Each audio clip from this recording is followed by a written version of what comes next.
And hello, good evening. Welcome to North West Tonight with Roger Johnson. It's Wednesday. Thank you very much for joining us. Our top story. A boy dies in Lancaster after inhaling toxic fumes doing an online chroming challenge at a sleepover. Tommy Lee Gracie Billington was 11 years old. Also tonight, memories of the miners' strike 40 years on and why, for some, the feelings still run strong. It gets you there, you know when you're talking about it. My brother was on strike, I was on strike, my friends was on strike. St Helens becomes the region's first rugby league club to pay its women's team as professionals. As plans for Morecambe's derelict Frontierland site grind on, calls for a new fairground there. And the sunshine today has been teasing that spring-like weather, hasn't it? Will there be more to come tomorrow? Join me at the end of the programme to find out.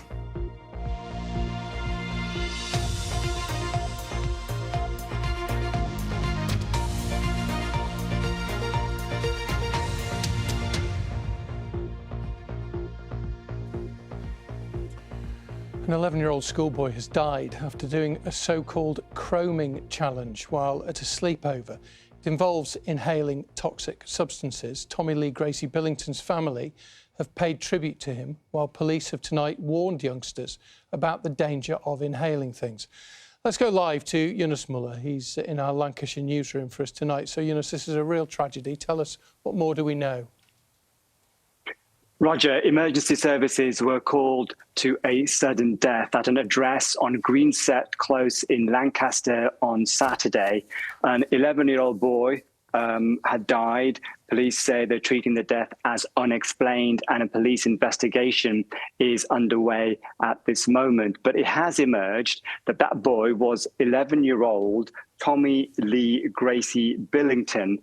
His family say that he was on a sleepover at a friend's house, and they say that he was taking part in a social media challenge, a TikTok craze, which involves the inhaling of toxic fumes. Now, clearly, they say they are utterly devastated by what's happened here. They describe the 11-year-old boy as energetic, bright, and the life and soul of any room. The family say they want to raise awareness of the dangers of this kind of social media trend and inhaling toxic fumes. They say they've had a lot of support from parents who've contacted them, and they've shared a lot of information, a number of leaflets online warning of the dangers of this kind of activity. Now, police say that the child's death is being treated as unexplained, and they say that the inhaling of toxic fume is one line of inquiry, but they can't comment any further because it is an early stage of this investigation, and they believe it wouldn't be right to do that. Now, TikTok have in the past taken down harmful content. They say they still do that. Police do say, however, that they strongly against anybody attempting to inhale aerosols or solvents, as the health implications can be devastating, if not fatal. They are providing support to the boy's family. Yunus, thank you. Yunus Muller. A 20-year-old man has been stabbed during a mass brawl in Stockport. He was taken to hospital with serious but not life-threatening injuries. The police are appealing for witnesses to the fight last night in Alvanley Crescent. A man's been sent back to prison after a train driver and a conductor were attacked in Lancashire. Lancashire police were called to the Moss Side railway station in Lytham yesterday evening after the reports of suspects standing on the tracks preventing a train from leaving. Police say a 34-year-old man's been charged with 2 counts of assault, a public order offence and trespass. Greater Manchester Police have been asked to review disciplinary action which was taken against an officer who was filmed dragging a homeless rough sleeper along the ground. The force apologised and says that the officer has undergone retraining. But Greater Manchester's Mayor Andy Burnham has asked GMP to consider whether that is enough. A 43-year-old man has been charged with common assault after he allegedly headbutted the football pundit Roy Keane. Scott Law from Essex was charged in relation to an incident following a match between Manchester United and Arsenal at the Emirates Stadium in London. That's obviously Roy Keane in the picture. The man who's accused is due to appear in court on March the 14th. Now, the Chancellor took action today to limit the spread of second homes in areas like the Lake District and the Peak District so that local people hopefully can afford to live there. It was one of the measures in today's budget, delivered just months, of course, before the country is expected to go to the polls in a general election. In a moment, we'll have a look at the impact on our region of measures like Jeremy Hunt's cuts to national insurance and fuel duty, or freezing fuel duty. But first, Phil McCann has this report from Cumbria. In the middle of one of the most well-trodden tourist trails in the Lake District, hidden amongst the beauty on the banks of Windermere, is a factory. Here they make candles, skincare and lots of things that smell nice, by hand. So this is some cream that I made this morning, and this cream gets converted into lots of different products of ours, one of which is our dry skin balm. And one of the reasons Claire and her husband moved the business here a few years ago is to give this area a different industry, to tourism. Because it is hugely occupied by second homes, and so we love the idea of just trying to help breathe a bit more life into the village. The Chancellor was expected to address this. I am concerned that this tax regime is creating a distortion, meaning there are not enough properties available for long-term rental by local people. He scrapped tax breaks which make it more profitable to use second homes as short-term holiday lets like Airbnbs, and he cut taxes for people who sell their second homes to get more of them sold. But businesses like this are dependent on tourists too. They come here to learn how to make soap and candles. It's nice to have the recognition from the government that this is a problem, because there is such a housing problem here, and we obviously need the tourists, but we need the locals as well. Howard from Salford owns a second home in Cockermouth in the Lake District and agrees with limiting the number of them. It may make a marginal difference, but the reduction in the capital gains tax rate, I'm not sure how many people are going to be enticed by that reduction to want to sell. But what about helping small firms like this so they can expand and employ more people? Well, today the Chancellor raised the rate at which they have to start charging and paying VAT. That will bring tens of thousands of businesses out of paying VAT altogether and encourage many more to invest and grow. Claire's husband Gareth was the Tory election candidate for this area in 2010. It was all tinkering at the edge and there was nothing strategic, longer term. One of the big things I've been hoping for was an extension of the small business rate relief.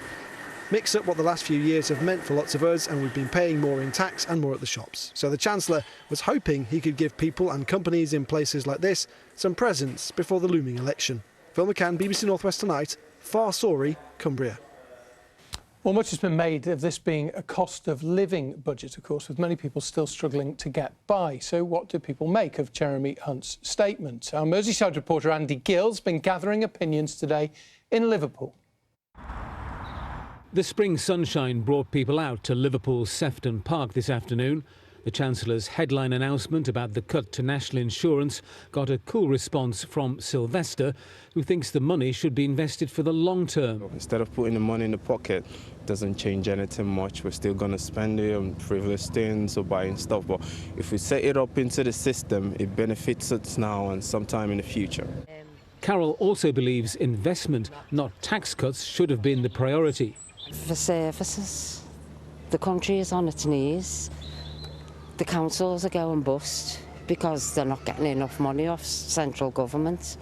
Mr Hunt expanded the number of households who can claim full-time child benefit and confirmed that some government money for those struggling with the cost of living would continue for another 6 months. But new mum Josie would like to have seen more direct financial help for new parents.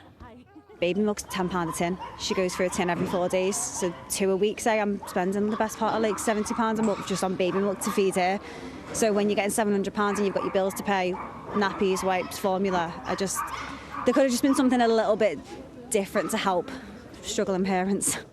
The Chancellor's confirmation of payment rates for nurseries to provide 15 hours free childcare for working parents of 2-year-olds went down well.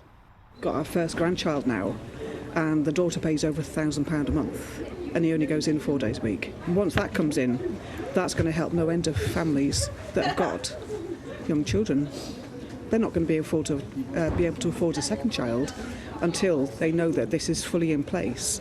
Despite the cut in national insurance, critics have said the failure to increase tax thresholds is dragging more people into paying tax. Maureen thinks the threshold should have gone up. Even when we get rise in our pension, you know, you don't really get that much. And Paul thinks that this budget was mainly about votes. Well, I suppose it could have gone a bit further, but it's what you'd expect, isn't it, really, from a government that's just coming up through an election, so didn't expect much anyway. Andy Gill, BBC North West Tonight, Liverpool. So lots of national stuff, but what North West specific announcements did we get? Annabelle's here with her political editor hat on. Was there anything interesting? There was, yeah, there was. The biggest announcement probably was a huge investment in Speak in Liverpool, but it wasn't a government investment, or at least not that we know of at the moment. Instead, the Chancellor announced that the pharmaceutical giant AstraZeneca intends to invest £450 million in a vaccine manufacturing hub. Now, the firm might be seeking some government money towards this, possibly tens of millions of pounds. But at the moment, neither side is commenting on that or whether this announcement will mean any more jobs, but it has been roundly welcomed. The Mayor of the Liverpool City region, Steve Rotherham, said it was fantastic. Now, other things to mention, I mean, not a huge lot for the North West, I have to be honest, but Runcorn will get £20 million to pay for community regeneration. High Peak will get a share of £100 million being made available nationally for cultural activities, and there is £10 million for National Museums Liverpool. So you can never please everybody, I guess. Cool. What wasn't in there that we might have hoped for? Well, what wasn't in the budget? Well, at a time when local authorities are really struggling and they're trying to balance the books and they're setting their budgets at the moment, some say there wasn't enough in there for them. Liverpool City Council is signing off on its budget as we speak this evening, and actually there were protesters outside the town hall over potential cuts because the council needs to save £85 million over 3 years. Now, the Chancellor's budget did not impress Liverpool City Council leader.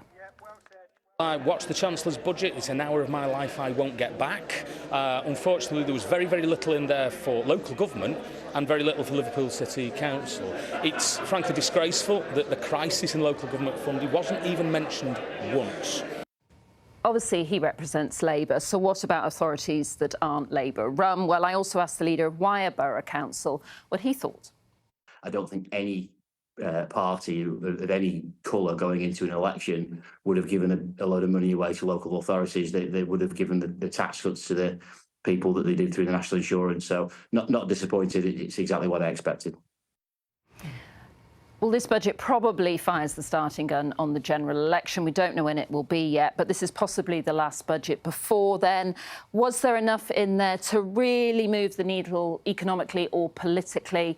I suppose it depends on who you ask. All right, Annabelle, thanks very much.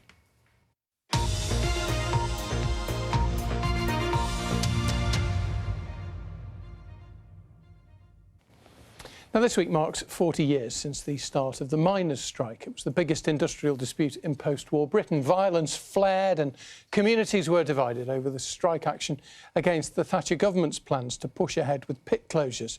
By 1993, every deep mining pit in the Lancashire coalfield had shut down. Here's Carol Lowe. Ball actually voted to go on strike. Ball was the most militant pit in the area. The NUM was solid up to August. Do you remember that? When Arthur Scared couldn't Bold, 1984? Yeah, I do, yeah. Steve Stonehouse worked at pits across the Lancashire coalfield.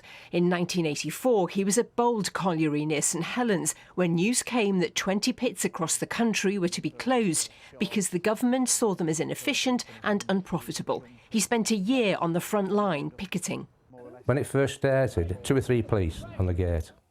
I was talking to them, that everything was hunky-dory. But as it went on, things were going nastier and nastier and nastier. It was a battleground. I was arrested 4 times for just being stood there, but charged once. It gets you there, you know when you're talking about it. My brother was on strike, I was on strike, my friends was on strike.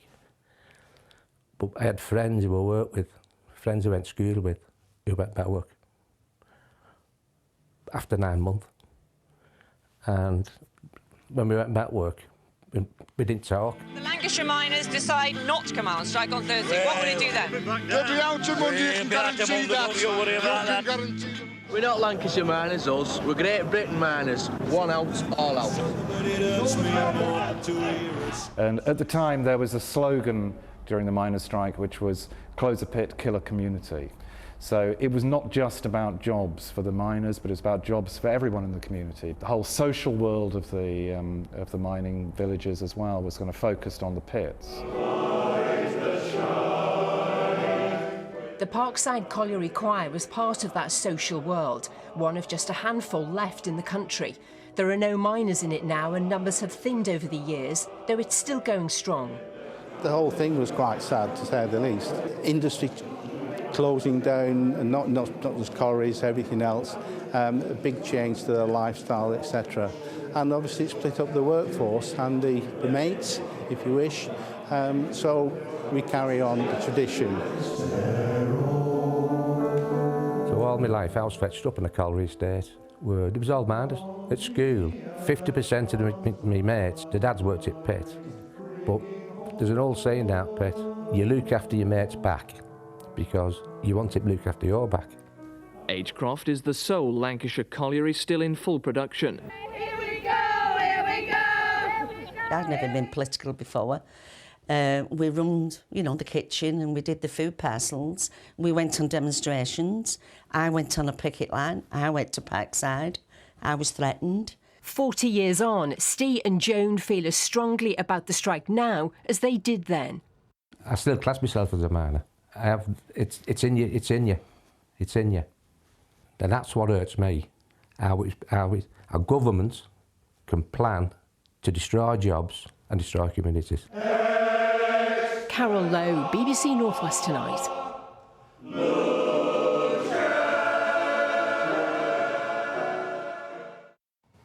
40 years ago.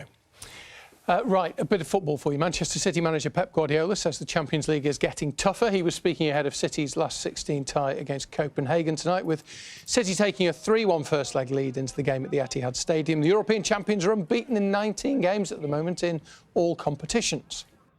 Getting better, tougher. Always had the feeling when I arrived in Barcelona the first years, and okay, we arrived semi-finals. Now to reach semi-finals is so difficult. The teams are better, managers are better, but at the end, the better teams always go through. BBC Radio Manchester has coverage from the Etihad Stadium for you tonight. Radio Lancashire would have had coverage from Hampshire, where Preston North End, playoff-chasing Preston North End, should have played in the Championship at Southampton this evening, but the game has been postponed after a serious fire, as you can see, near to St Mary's Stadium on the waterfront there. You can see the stadium just right next to the flames. It was a warehouse, apparently. North End have thanked the fans who made the, get this, 499.6-mile round trip. We measured it, that's the distance between the two grounds. They say an announcement will be made tomorrow regarding any possible compensation to supporters who travelled. If you're watching, you might want to tell them, because they won't be watching this. They'll be travelling back up the A34 on the M40 to earn Rovers a point. In League One here, Bolton trailing 2-1 in the 8th minute of injury time were awarded a penalty here at Barnsley. Josh Sheehan, look at this, saw his effort saved, but substitute Randell Williams converted the rebound. Wanderers remain second in the table. League Two promotion hopefuls Barrow ended their 3-game losing streak with a 2-0 win over Gillingham. Emil Aqua there with the pick of the goals last night. They're second as Barrow went up to 6th. And goal difference, the only thing between Morecambe and the playoffs, after Jordan Slew there scored the only goal of their home game with Crawley. Now, in what is a significant step forwards, I'm sure you'll agree, for Women's Rugby League, St Helens women will be paid this season for the first time. Wigan Warriors are planning to do the same as well, and with only 2 other English clubs already playing their female players, it is a first for the women's game in the North West. The 2 others are both over in Yorkshire. This report from Richard Askham contains some flash photography. Super League champions, trailblazers, serial trophy winners, and now paid to play the game they love. Today marks a significant step for Saints' women and for the sport of rugby league. I think it's huge. I think it's absolutely massive for the women's game. It's such a milestone for us as a club, for the sport. I think, you know, women have been playing rugby league for many years. We are starting to create a movement where women are getting recognised now and they are valued. Saints have been one of the leading lights of women's rugby league as it has grown in popularity and profile in recent seasons, with 3 Challenge Cup wins in a row, sparking bigger crowds and hundreds more girls wanting to play the sport. Music to the ears of Saints' skipper, who's a former Woman of Steel winner. No one picks up a rugby ball to get paid. That's not why we do it. But I think the symbolism of the fact that women are now valued enough for what they offer on the field to be paid for that. And for the next generation of female rugby league stars, it's a major step. We are competing a lot of the time with other sports for the best talented young people, and you know, this is a step in the right direction to keep hold of those girls. And the fact that now finals are played at Wembley, the fact that regular home games are here at the Totally Wicked Stadium, and now the fact that match fees are starting to be introduced, then look, why would you not want to play rugby league? There's a gap, it just opens up. Saints are following Leeds and York in paying their players to play for the club, with Wigan Warriors saying they intend to do the same. There is a question, of course, why hasn't this happened sooner? I would agree, but it didn't. All I can say is that we here at St Helens, we've identified this for a long time, that it's something that not just needs to be done commercially, but morally. We've all been wanting to go in the same direction and get to the same ultimate goal, and we're at one stage and we're heading further ahead for things in the future as well. And it's hoped that it's an example that lots of other rugby league clubs will soon follow. Richard Askham, BBC North West Tonight. Best of luck to the Saints women in the season ahead. We've got the weather with Abby in just a moment. But before that, if you were a child in the North West, or indeed maybe a parent or a grandparent in the 80s or 90s, you might get a few memories coming back from this next report, because Frontierland Morecambe's once popular theme park, which has now been abandoned, of course, could finally get a new lease of life. The council's just finished a public consultation as it looks to redevelop the derelict site. And Katie Barnfield, who went there as a little girl, has been back for a visit.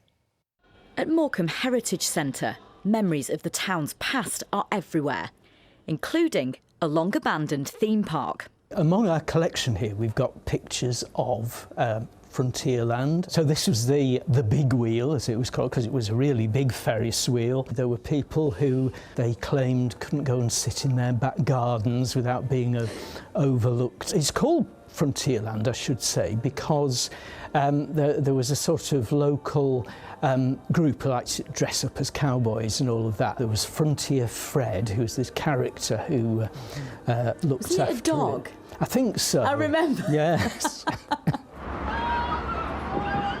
The park was transformed into Frontierland in the 80s after opening as a fairground in 1906. Before it closed, days out there were the source of many a fond memory for local kids. We're the Story family and we're going to Frontierland. Yeehaw! In 1997, BBC North West even sent a family there to make a travelogue.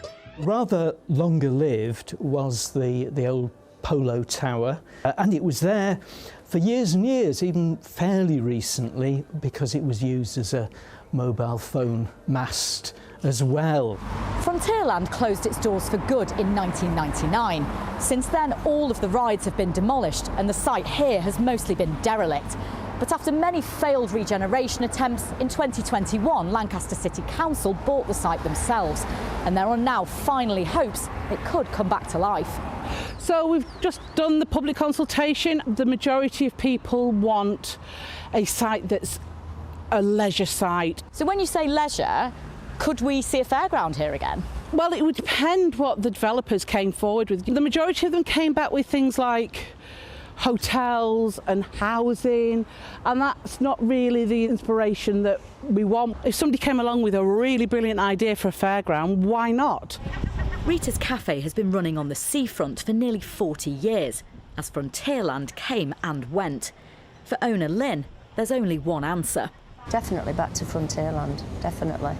The amount of families that ask, you know, is it going to happen and how much they miss it, and there's nothing else for them really. A lot of businesses have closed down, so I think it'd do a lot. The council say their aim is for work to start within the next 18 months. People here hope it can turn this unloved site into a destination once again. Katie Barnfield, BBC North West Tonight in Morecambe.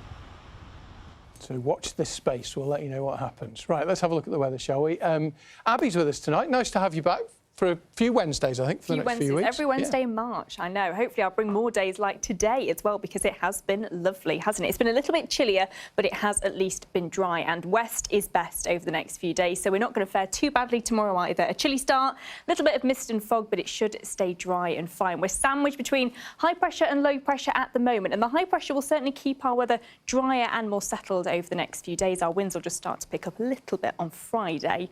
Overnight tonight, we will just see 1 or 2 showers where that cloud is thick enough across western parts, but generally speaking, it looks to be a dry night.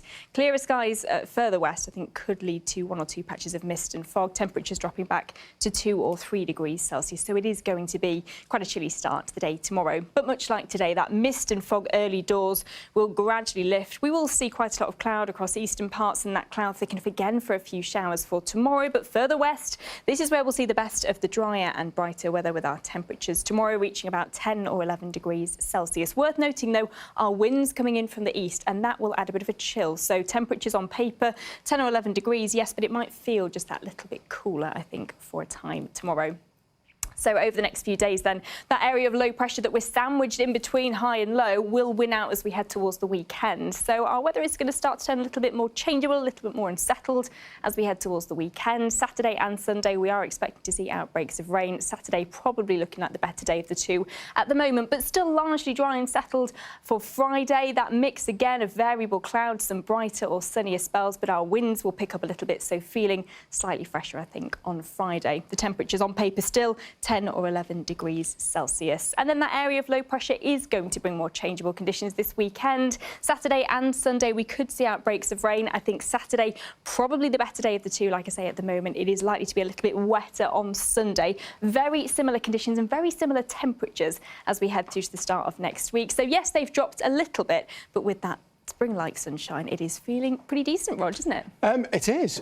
2 for the price of 1 tonight, because not only are you doing the weather, you've got travel news as well, because your other half has been in a meeting in London, having a shocker trying to get home. Oh, I think everybody's having a bit of a shocker trying to leave London. The trains have been a nightmare today. Cancelled out of London. We live in Leeds, so he's not getting home to Leeds. And I've just seen, I said redirect to Manchester, and they cancelled there as well. Oh dear. Well, if you're waiting for someone to come home from London, let's hope they get home quickly. Thanks for watching. Have a great